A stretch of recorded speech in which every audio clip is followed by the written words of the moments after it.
Welcome back to another episode of Rock Boys Football, the USC commitment sweatshirt. It comes back on as former New Mexico running back Eli Sanders committing to USC. This one makes a lot of sense for a couple of different reasons. I think most notably, USC wanted to bring a proven commodity in at the running back spot. I think more importantly, why I like this one so much is you love the story with Eli Sanders, right? Commits to Iowa State out of high school, doesn't really get a ton of burn his first couple of years, transfers down to New Mexico, really just betting on himself, and rightfully so. This kid has a phenomenal 2024 season. What I like most about it, that trajectory, and we talk about this a lot. When you're making transfer portal additions, you want that trajectory to be going in the right direction.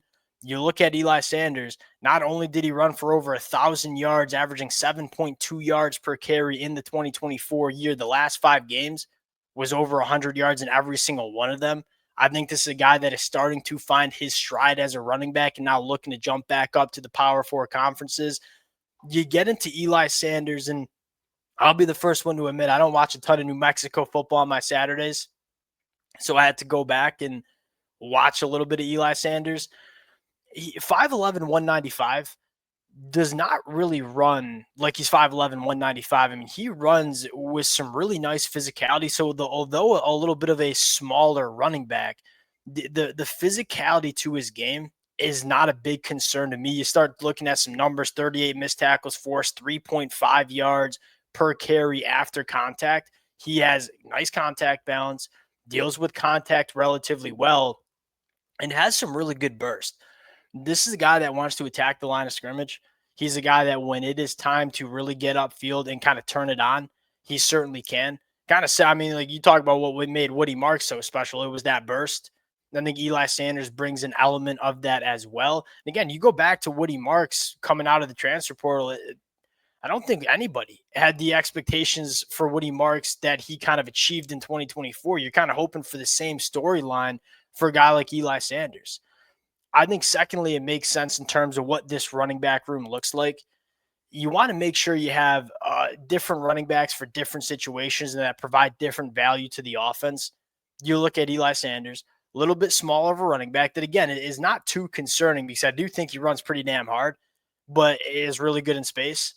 Then you look at Brian Jackson going into his second year, 230 pounds, a little bit of a bulldozer. You get that thunder lightning combination, which I think you want in a running back room. You know, you want running backs that excel in different kind of situations. I think that's what USC has built heading into 2025.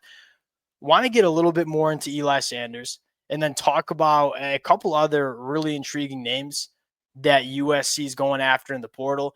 We're going to talk about Zach Hanson and elevate into the offensive line coach in a separate episode, but I'm a very, very big fan of that. I guess you'd say higher, but elevation, because I think he's a really good football coach. Now, before we get into it, as always, to the USC fans, it's been a roller coaster of the last couple of days and weeks, and the amount of support y'all continue to show, whether we're talking some good stuff, whether we're talking some not so good stuff, it means the world. Appreciate you guys. If y'all do enjoy the content, consider subscribing to the channel. I'm personally just fired up to talk some more positive news around this program. Now, the last thing I'll note with Eli Sanders that I like, he's a guy that can rip off chunk plays. I mean, he only had 147 carries, excuse me, in 2024. Over 25 of them went for 10 plus yards. He's a guy that can start ripping off some of those chunk plays and really start getting drives going, which I think is important, especially when you're Lincoln Riley. And when you get that first down, maybe you want to go to some tempo. That certainly matters. Now, moving over to another player that I really do like is Jordan Dwyer.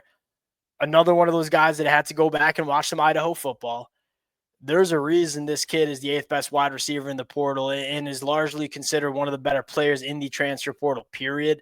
Put up some incredible numbers at the FCS level in 2024, caught for over 1,200 yards, averaged over 15 yards per catch. His average depth of target was 17 yards down the field. This is a guy that can attack that deeper third for this USC offense. And there are some spots in the wide receiver room that need to be filled.